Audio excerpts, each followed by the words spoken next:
എൻ്റെ പേര് അബ്ദുറഹ്മാൻ, തിരുവനന്തപുരം സ്വദേശിയാണ്. എനിക്ക് 2 ചോദ്യങ്ങളാണ് ചോദിക്കാനുള്ളത്. അത് മറ്റ് 2 പേരുടെ ചോദ്യങ്ങളാണ്. ധൈര്യമുണ്ടെങ്കിൽ ഈ സദസ്സിൽ ചോദിക്കാൻ ധൈര്യമുണ്ടോ എന്ന് ചോദിക്കുകയും എന്നാൽ ഇവിടെ വരാൻ ധൈര്യം കാണിക്കാതിരിക്കുകയും ചെയ്ത 2 പേരുടെ 2 ചോദ്യങ്ങളാണ്. അതായത് ഇപ്പോൾ സലഫി സൂചിപ്പിച്ചതുപോലെ ഷിർക്കിൻ്റെ ഒരുപാട് വശങ്ങൾ പറയുകയുണ്ടായി. അള്ളാഹുവിനോട് മാത്രമേ പ്രാർത്ഥിക്കാൻ പാടുള്ളൂ എന്നും, എന്നാൽ ആ പ്രാർത്ഥന നേർച്ച മറ്റുള്ളവരോട് അർപ്പിക്കാൻ പാടില്ല എന്നും, അത് മുഹമ്മദ് നബി സല്ലല്ലാഹു അലൈഹി വസല്ലമ ആണ് ചെയ്തതെങ്കിൽ പോലും അത് അള്ളാഹു ഒരിക്കലും പൊറുക്കില്ല എങ്കിൽ KNM അല്ലെങ്കിൽ മുജാഹിദ് പ്രസ്ഥാനം തന്നെ അത് ചെയ്യുകയാണെങ്കിൽ അള്ളാഹു ഒരിക്കലും പൊറുക്കില്ലല്ലോ. വിഷയം പറയാൻ കാരണം, വിജനമായ സ്ഥലത്ത് വെച്ച് ആരെങ്കിലും ഒരാൾ അള്ളാഹുവിൻ്റെ അടിമകളെ, അത് ജിന്നാകട്ടെ മലക്കാകട്ടെ ആരുമായിക്കോട്ടെ, എന്നെ സഹായിക്കൂ എന്ന് വിളിച്ച് പ്രാർത്ഥിച്ചാൽ അത് ശിർക്കാകുകയില്ല എന്ന് മുജാഹിദിൻ്റെ നേതാവ് ഇബ്നു കസീർ തൻ്റെ തഫ്സീറിൽ വിവരിച്ചു എന്നും, മാത്രമല്ല അത് ഇബ്നു കസീർ അല്ലേ എന്ന് പറഞ്ഞ് തള്ളാൻ കഴിയില്ല, ഇസ്ലാഹിൽ തന്നെ അത് പരാമർശിച്ചിട്ടുണ്ട് എന്നും അദ്ദേഹം സൂചിപ്പിക്കുകയുണ്ടായി. സത്യത്തിൽ ഇതിൻ്റെ എന്താണ് അടിസ്ഥാനം? ഇതിൽ ഷിർക്കുണ്ടോ? എന്താണ് ഇതുകൊണ്ട് ഉദ്ദേശിക്കുന്നത്?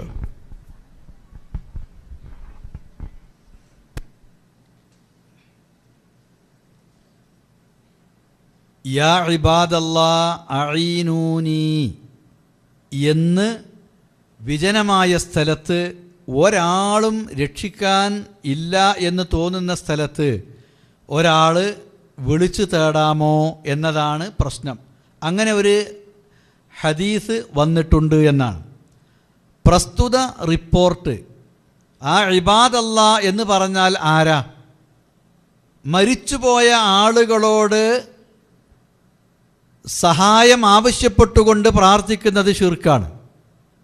ജീവിച്ചിരിപ്പുള്ളവരോടും ദുആ ചെയ്യുന്നത് ഷിർക്കാണ്. മനുഷ്യരല്ലാത്തവരോട് ദുആ ഇസ്തിഗാസ ചെയ്യുന്നത് അതും ഷിർക്കാണ്. ആകാശമാവട്ടെ, ഭൂമിയാകട്ടെ, നക്ഷത്രങ്ങളാകട്ടെ, സമുദ്രമാകട്ടെ, കല്ലാകട്ടെ, ഖബറാകട്ടെ, മരിച്ച മനുഷ്യരാകട്ടെ, ജീവനുള്ള മനുഷ്യരാകട്ടെ, ദുആയാണോ അത് അല്ലാഹു അല്ലാത്തവരോട് ചെയ്യുന്നത് ഷിർക്കാണ്. അപ്പോൾ റസൂലുള്ള ഒരിക്കലും ദുആ യാ ഇബാദല്ലാ എന്ന് പറയുന്നത് അവരോടുള്ള ദുആ ആയിക്കൊണ്ട് ചെയ്യാൻ പഠിപ്പിക്കും എന്ന് വിശ്വസിക്കാൻ നിർവാഹമില്ല. നബി ഒരിക്കലും അത് ചെയ്തിട്ടില്ല, ചെയ്യാൻ പാടില്ല, ചെയ്യുന്നത് ഷിർക്കാണ് എന്ന് പഠിപ്പിച്ചിട്ടുണ്ടല്ലോ. ഒന്ന്. രണ്ടാമത്തേത്, ഈ റിപ്പോർട്ടിൻ്റെ സനദ് ഷെയ്ഖുൽ ഇസ്ലാം ഇബ്നു തൈമിയ മുതൽക്ക് അൽബാനി അടക്കമുള്ള ആളുകൾ വിശകലനം ചെയ്യുകയും അതിൻ്റെ സനദിൻ്റെ ന്യൂനത അവർ വ്യക്തമാക്കുകയും ചെയ്തിട്ടുള്ളതാണ്. ഇനി ഇത് നേർക്കുനേരെ നമ്മൾ എടുത്താൽ തന്നെ ഇവിടുത്തെ പ്രശ്നം എന്തുള്ളൂ എന്നറിയോ? ഒരു വിളിച്ചു പ്രാർത്ഥനയല്ല. പരിചയമില്ലാത്ത ഒരു സ്ഥലത്ത്, വിജനമായൊരു സ്ഥലത്ത് ചെന്നുപെട്ടാൽ എന്തെങ്കിലും ബുദ്ധിമുട്ട് വരുമ്പോൾ മണ്ടിയേരിയോ എന്ന് പറഞ്ഞ് വിളിക്കുന്നൊരു ശൈലി ഞങ്ങളെ മലപ്പുറം ഭാഗത്തൊക്കെ ഉണ്ട്. ചിലപ്പോൾ ആ വാക്കിന് പകരം വേറെ വാക്കായിരിക്കും വേറെ സ്ഥലത്തുണ്ടാകുക. ഇത് ആരോടാ? മരിച്ചുപോയ ആരെങ്കിലും ഉണ്ടെങ്കിൽ അവർ കേൾക്കട്ടെ എന്ന് വിചാരിച്ചിട്ടാണോ? അല്ല. എൻ്റെ വിളി കേൾക്കുന്നിടത്ത് ആരെങ്കിലും ഉണ്ടെങ്കിൽ അവർ അത് കേട്ട് എന്നെ സഹായിക്കട്ടെ എന്നുള്ള നിലക്കാണ്. അത് ഷിർക്കിലേക്ക് പോകുന്ന വിളിയല്ല. ഇത്ര മാത്രമാണ് ആ റിപ്പോർട്ടിലുള്ളത്. ഇനി അതിൻ്റെ സനദിൻ്റെ വിശദാംശത്തിലേക്ക് പോകാതെ തന്നെ അത് എടുത്താൽ ഇത്രയേ അതിലുള്ളൂ. അതിലൊരു അപാകത ഒരാൾക്കും കാണാൻ കഴിയില്ല. അപ്പം ഇങ്ങനെ വിജനമായി കിടക്കുന്ന സ്ഥലത്ത് നമുക്കറിയോ അവിടെ ആരെങ്കിലും മനുഷ്യന്മാരും ഇല്ല, അവിടെ ജിന്നുകൾ മാത്രമേ ഉള്ളൂ.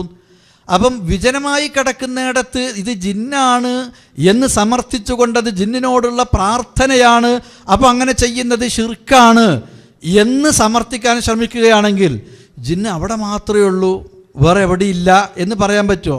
ആർക്കാണ് ജിന്നുള്ള സ്ഥലം ഇന്നയിടത്ത് എന്ന് നിർണ്ണയിക്കാൻ പറ്റുക? പൊതുവെ അവർ ഇന്നയിടങ്ങളിലൊക്കെ ഉണ്ടാവാം എന്നുള്ള ഒരു നിലപാടല്ലാതെ ഇപ്പോൾ സൗദി അറേബ്യയിൽ മനുഷ്യൻ താമസിക്കുന്ന സ്ഥലം എവിടെയെന്ന് ചോദിച്ചാൽ അത് കൃത്യമായിട്ട് താമസിക്കുന്ന സ്ഥലം, വീട് നമ്പർ, അതേപോലെ തന്നെ പിന്നെ ഫ്ലാറ്റുകൾ, പിന്നെ ബാച്ചിലേഴ്സ്, ഫാമിലികൾ, കോട്ടേജുകൾ, അതേപോലെ കൊട്ടാരങ്ങൾ, ഇതൊക്കെ ഉള്ള സ്ഥലങ്ങൾ എവിടെയെന്നുള്ളതൊക്കെ മാർക്ക് ചെയ്ത് കാണിക്കാൻ പറ്റും. മറ്റേതാർക്കെങ്കിലും ഇവിടെ കാണിക്കാൻ പറ്റുമോ? പറ്റൂല.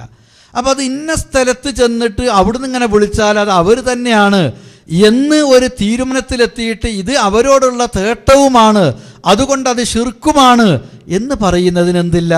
യാതൊരു അടിസ്ഥാനവും യഥാർത്ഥത്തിലുള്ള ഇത് അവരോടുള്ള പ്രാർത്ഥന അല്ല, അല്ല എന്നാണ് ഞാൻ തീർത്ത് പറയുന്നത്.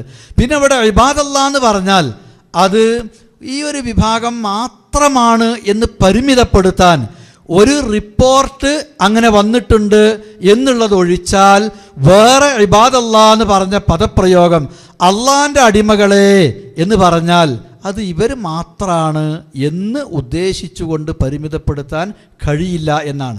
മലായിക്കത്താണ് എന്ന് വന്ന റിപ്പോർട്ടുകളുണ്ട്, ജിന്നും അതിൽ ഉൾപ്പെടും എന്ന റിപ്പോർട്ടുകളുണ്ട്. അറിയാത്ത മനുഷ്യന്മാരെ ഉദ്ദേശിച്ചുകൊണ്ടും യാ ഇബാദല്ലാഹ് എന്ന് വിളിക്കാം എന്നതിലും പക്ഷാന്തരം ഇല്ല എന്നർത്ഥം. ആ ഒരു ഉദ്ദേശത്തിലാണ് പിന്നെ ഇങ്ങനെ ഒരു ശബ്ദവും കേൾക്കുന്നില്ല, ഒരാളും കാണുന്നുമില്ല, വിജനമായ ഒരു സ്ഥലമാണ്.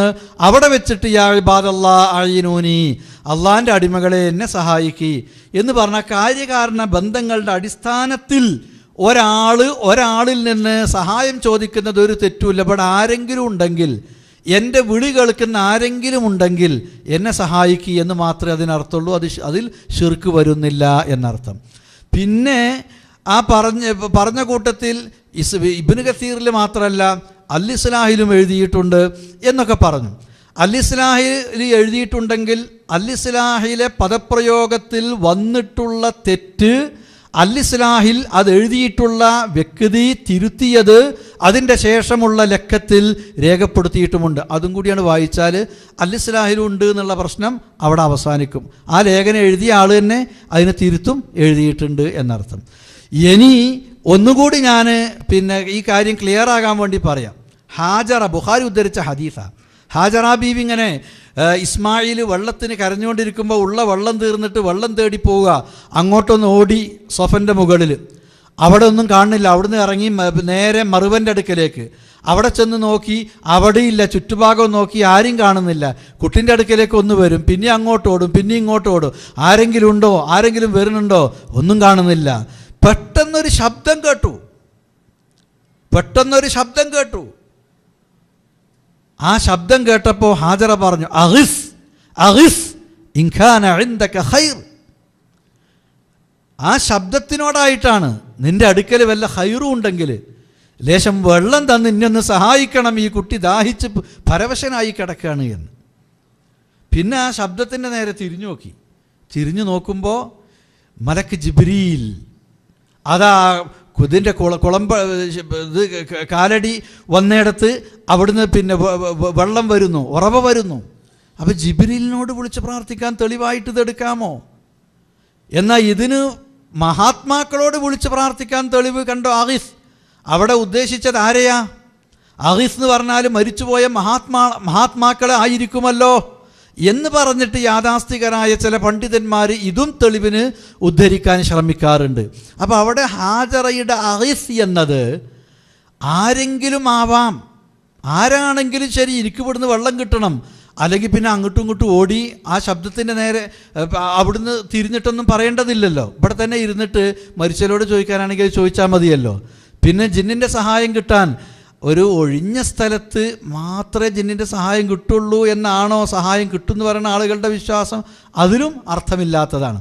അപ്പോൾ ആ റിപ്പോർട്ട് യഥാർത്ഥത്തിൽ മരിച്ചുപോയ മഹാത്മാക്കളോട് സഹായം തേടുന്നതിനുള്ള തെളിവല്ല. മരിച്ചുപോയ ആളുകളോടോ ജീവിച്ചിരിപ്പുള്ള ആളുകളോടോ കാര്യകാരണ ബന്ധങ്ങൾക്ക് അതീതമായ ഗുണം പ്രതീക്ഷിച്ചുകൊണ്ടോ ദോഷബാധയെ ഭയന്നുകൊണ്ടോ എന്തെങ്കിലും ആവശ്യപ്പെടുന്ന, പ്രാർത്ഥിക്കുന്ന, സഹായം തേടുന്ന, അതാണ് ശിർക്ക്. അത് ഇതിൽ വരുന്നില്ല എന്നർത്ഥം.